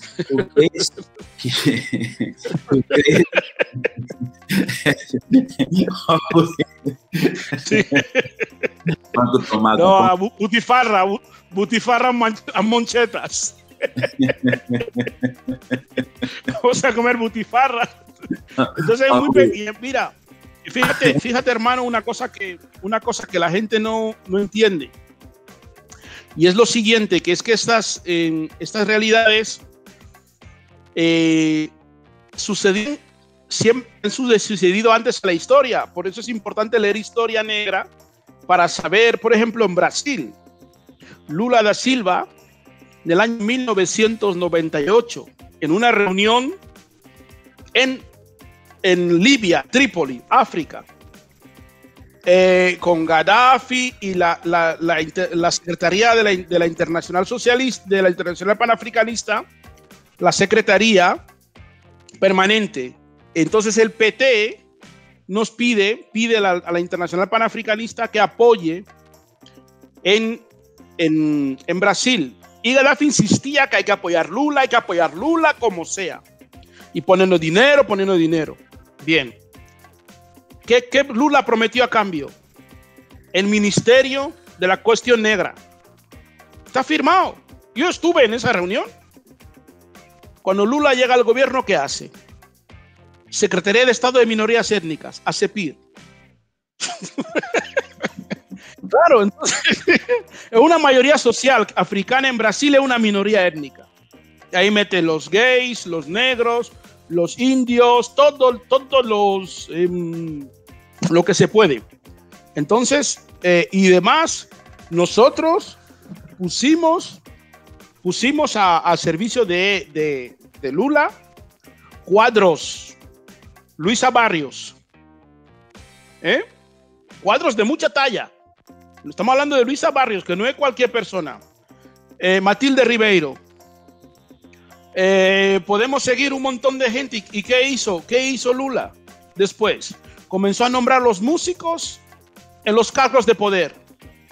Y los que venían luchando en la base, como Hamilton, como Andrea, como tanta otra gente, cayeron en contradicción con Lula. Entonces, cuando Lula cae en desgracia, los negros se apartan, porque los negros dicen, bueno, pero entonces comienzan a imponer otra vez democracia racial. Y democracia racial implica que no hay poder negro, porque nosotros hemos puesto 6 millones de votos encima de la mesa en la elección de Lula. Yo estuve trabajando en esa campaña porque la Internacional Panafricanista exigía que Lula tiene que ser y MNU se partió en dos por esta causa. Los cuadros que fueron al poder fueron con poder, y los juventudes que decían no, entre ellas Hamilton, la gente de Quilombo X, la gente de Campaña Reaya y otros. Entonces, MNU no era la organización del movimiento de la Internacional Panafricanista, tercera internacional, más importante en número de afiliados, junto con las organizaciones nigerianas. De Parco, era una organización muy potente, tenía todo el pasado de esta, ¿cómo se llama? Leila González, sí. Olodun. Era un movimiento con una capacidad. Potente, increíble. Y el propio Abdias do Nascimento. Y en el 2005 se realizó la cumbre en Brasilia del Congreso de los escritores y artistas negros. Oh. Y este congreso, nosotros le exigimos a Lula. Oh. Lula, no somos minoría, somos la mayoría. Increíble eso, todo que tú estás hablando. Todo que tú estás hablando, porque, por ejemplo, ¿no? Yo conozco, es mi amigo personal, ¿vale? El tetraneto do Rei Zumbi dos Palmares está vivo.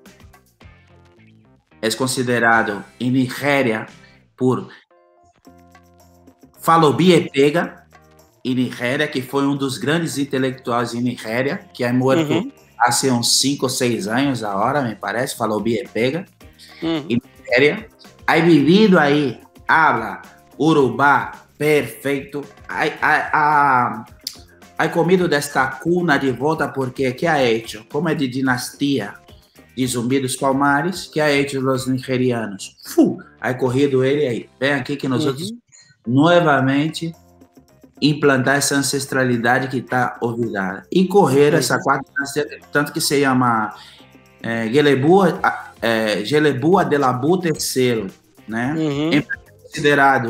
É considerado o rei negro do Brasil. Pero el gobierno no conoce. Não conoce. O teu está aí trabalhando com seu palácio. Não reconhece. Ou seja, é uma coisa assim incrível. Tem muita gente del movimento negro que não lo conoce. Simplesmente não lo conoce. Não existe. É uma pessoa que está aí, à predisposição, com um saber incrível. Pero bueno, esta é outra coisa. Já hablaremos. Hay muchas cosas. Mucha, Bui. Mira, Bui, para nós outros ir quase terminando já. Sim. Como tu valoras, Bui, o estúdio africano vinculado com as universidades espanholas, ¿vale? Tu crees que há esta colaboração e interesse do Centro Pan-Africano? E tu crees também que esta força união vai ser a força?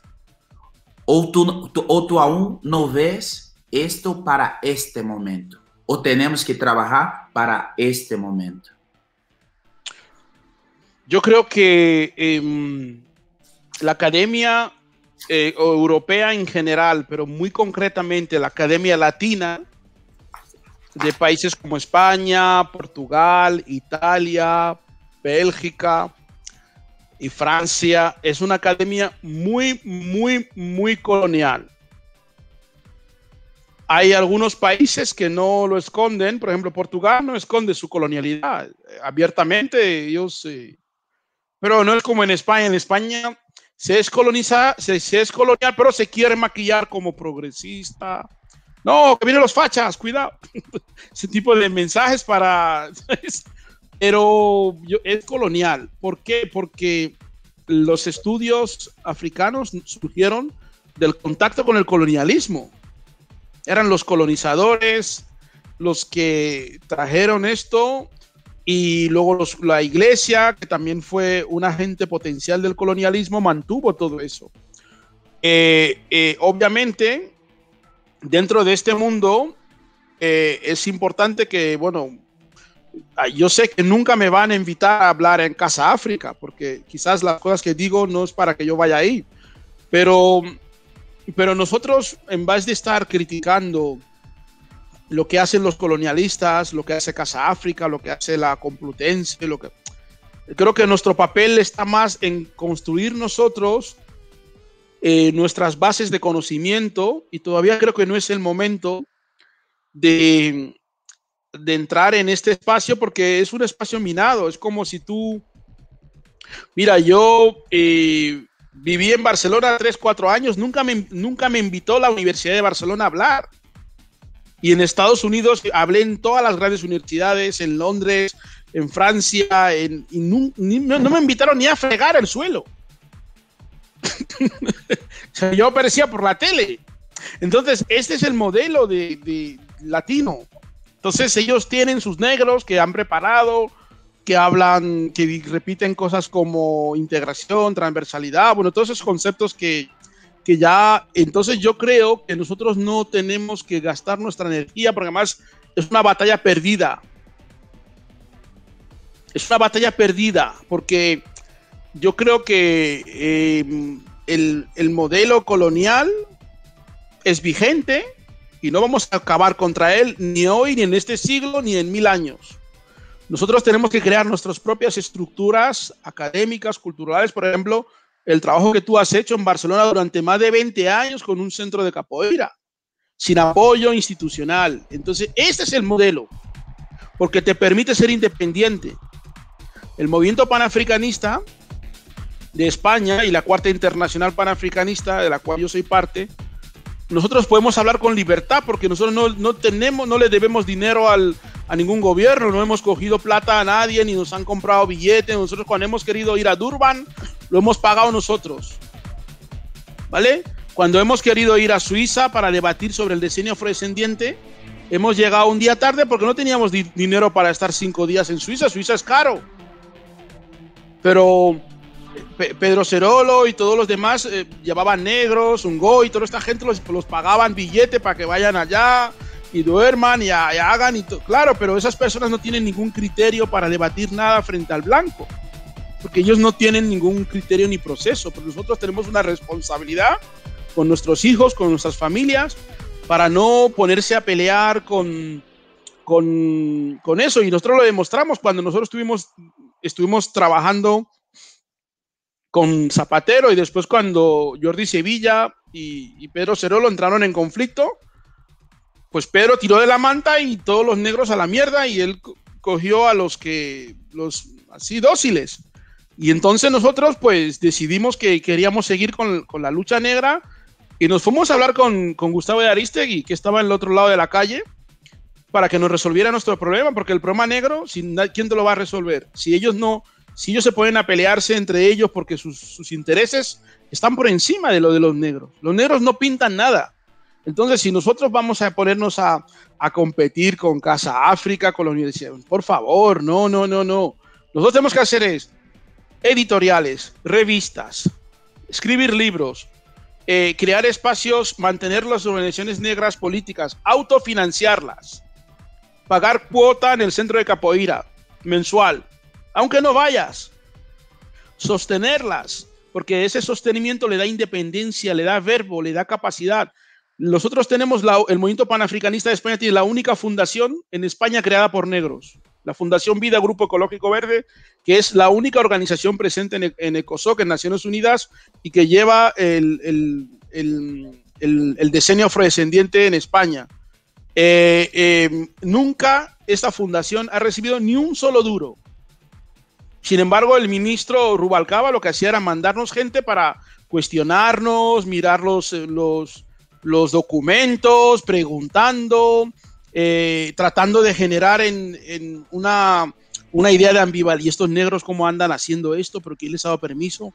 Hay que mandar a azotarlos y hay que mandar a quitarles la comida. Entonces, ¿qué significa eso? Que solamente desde la independencia, la autogestión, que es un término que yo aprendí de los movimientos libertarios, de CNT, de CGT, de todos esos grupos que lucha autónoma, todos esos grupos, nosotros tenemos que tener una autogestión, porque solo desde ahí podemos hacerlo, porque en cuanto tú creas una institución que el Estado está metido ahí dentro, automáticamente ellos te echan a ti, ponen a un negro dócil y se quedan con tu proyecto. Y ese negro empieza a repetir palabras como integración, buen rollo, todas esas palabras que ellos repiten en los foros de... O si no, te presentan como que eres un homófobo, un españolista, un violento, yo qué sé, todo. Un montón de cosas que tú al final vas a perder el espacio que es tuyo y lo van a convertir en un espacio de mainstream. Entonces hay que salir fuera. Y un dato económico. En Estados Unidos, la renta per cápita y el PIB de los negros era 37 veces más alto cuando había apartheid que ahora. Son datos económicos, no lo digo yo, los datos económicos que dan las universidades como Harvard y lo demás. ¿Qué significa eso? En el momento que los negros abrieron sus negocios, su liga, la liga de baloncesto de los negros se la compró la NBA, la liga de béisbol se la compró la NFL. Entonces ellos, hasta la casa de Malcolm X en Harlem la compró hasta Clinton. ¿Qué significa esto? Que cuando tú te metes al mercado y tú no tienes las bases capaces de sostener este combate del mercado, tú quedas fuera. ¿Qué pasa en África? ¿Qué pasa por qué países como Camerún, Senegal, Guinea Ecuatorial no tienen un sector público? Que todo el sector está en manos de los franceses, porque han vendido todo, del sector público se ha vendido al extranjero. Pues esto es igual. Entonces, si yo quiero ir a dormir a un hotel, por ejemplo, vino Kemi Seba, trajimos a Kemi Seba a Barcelona en el mes de enero del año 2020, antes de que empezara la pandemia, y Kemi Seba no come en ningún restaurante donde el propietario no sea afrodescendiente. O sea, hay que ir buscando en Hospitalet, en Badalona, donde hay un bar de negros, o dominicanos, o senegaleses, o guineanos, o brasileros, lo que sea, porque es un principio de empoderamiento económico. Elijah Mohammed, Buy Black, the basis of the black capitalism. Entonces, si nosotros traemos Kemi Seba, lo llevamos al hotel Majestic a comer ahí, y Mr. O y Castro pagando dinero a los del Majestic, por favor, no puede ser. Entonces hay que buscar, aunque sea un bar de mala muerte, donde sea, y darle dinero a él, porque eso es una forma de contribuir al fortalecimiento del movimiento. En realidad todas otras culturas como chinos, judíos, siempre lo hacen esto ya, ¿no? Lo hace, só que não hace a nosotros, não é verdade? Abue, uma coisa, estamos, eu não quero mais tomar tu tempo. Já terminamos. Tão grande, mira, Abue, vamos quase a 2 horas de live, imagínate. E Abue, de verdade, se hiciera isto aqui, pode estar seguro que teu master a esta live aqui. Pois, Abue, habla do teu livro agora, já como nós outros podemos enfoca tuas considerações finais, porque realmente és incrível passar esse momento aqui contigo. Espero nós estar podendo agora entrar em contato e estabelecer as nossas relações, e porque tudo que lo hace desde este campo do saber é importante, aún que não le guste, não le guste a muitos, que não passa nada. Claro. Manera. Sí. Mira, hace poco, una periodista colombiana, amiga mía, una gran periodista, que lleva muchos años trabajando, me dijo, mire, Abuy, aunque a algunas personas no les guste, tienes que ser así, no cambies. Y mi mujer también me lo dijo. Entonces yo quiero recomendar este libro a las personas que quieren conocer la historia de lucha, y también no solamente de estas mujeres que están aquí, sino de las luchas en las que estuvieron envueltos, y conocer realmente la historia de España, a partir también de lo que una transición diferente que la que nos han contado, no voy a decir falsa, pero diferente. Es decir, siempre nos han repetido eso del mantra que cuando yo era pequeña aquí no había ningún negro, las mujeres no había, no sé qué, todo llegó a partir de que Obama salió presidente. Pues este libro desmiente que no, porque me he remontado a antecedentes historiográficos que no son a lo mejor oficiales, y que le permiten al lector reconciliarse con una historia de España.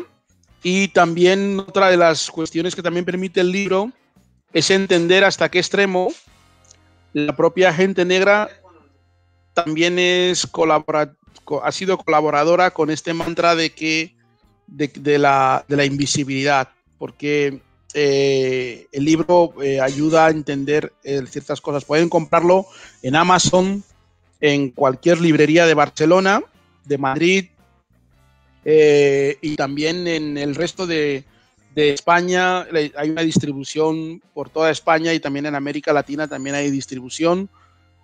Pueden adquirirlo y leerlo y bueno, y criticarlo. Tiene casi 550 páginas, es amplio, pero es ameno de leer, y también es, digamos, una narrativa y una forma de escribir que no es la clásica de los intelectuales negros de la casa, que tratan de dirigirse al amo con, digamos, con un lenguaje que evite la confrontación dialéctica y de ideas, ¿no? Entonces, bueno, hay un recuerdo especial a Celia Mba, que nos dejó hace unos meses. Su historia está ahí, y también de las señoras que lucharon en el 92 contra las redadas policiales, y que eso les llevó toda su vida para poder conseguir al final una sentencia del Tribunal Europeo de Derechos Humanos. Y bueno, yo agradezco muchísimo la invitación que me habéis hecho, y quiero que quienes puedan leer este libro también sepan que detrás de él no solamente está Abuy, que ha habido mucha gente que ha apoyado, el profesor Josep Perlacia, una de las mentes más privilegiadas y conocedoras, un hombre muy culto, pero también un hombre con un alma y un principio humano, humanista, no humanitario, humanista, muy importante, y cuya huella también está en esta obra, y sin su ayuda pues muchas de las ideas aquí expuestas no hubiesen podido tener la tranquilidad para orientar el discurso. Y bueno, ese es el texto, y bueno, creo que es el momento de también aprovechar por parte de los movimientos afrodescendientes la fuerza política y la fuerza de tendencia y el momento de acumulación histórica al que el feminismo ha llevado las reivindicaciones políticas de los grupos subalternos, y eso tiene que ser una oportunidad política histórica que no podemos desaprovechar, como en su día fue la Revolución de Octubre, de la Revolución Cubana, las independencias africanas, tantos otros, por ejemplo, el Concilio Vaticano II, la democracia cristiana, todos esos movimientos que han existido. Yo creo que en este momento, con todas las interpretaciones que se puedan tener, el feminismo en general y el movimiento afrofeminista, pues creo que como categoría inserta en la lucha panafricanista nos está dando una oportunidad de liberación, que el movimiento negro y que los negros necesitamos apoyos a nuestros proyectos de emancipación, y este es uno de ellos, sin duda. Pues Abue, de verdad te agradezco. Tu coração pulsa por tus palavras. Tus palavras chegam diretamente, não somente no coração, como na subjetividade. É importante que, independente da fé, da forma de viver, que o negro ele se sinta totalmente identificado com as tuas palavras, com a tua labor, né, que tu tá fazendo também, que tá trazendo também ao campo do saber. E te agradeço e agradecemos por tu estar aqui, tá? Que afrofeminismo, 50 anos de luta e ativismo de mulheres negras em Espanha, 1968 a 2018, seja um êxito incrível, e espero que somente para arriba em todos os momentos, tá? Gracias, Abue, gracias. Ashe, muchas gracias a ti, hermano. Estaremos comiendo próximamente con el aniversario de Zumbi, y estaremos juntos. Yo te agradezco muchísimo esta oportunidad, y sobre todo es tantos años, porque el primero que me habló de tu trabajo fue Edilson Dimas, un gran panafricanista colombiano. Él me habló de tu trabajo en el 2012. Wow. Para mí también es un honor encontrarme contigo, así que es mutuo. De verdad. Un abrazo así grande. Hermano. Fica con Dios, hermano. Fica con Dios. Gracias. Guru. Bien.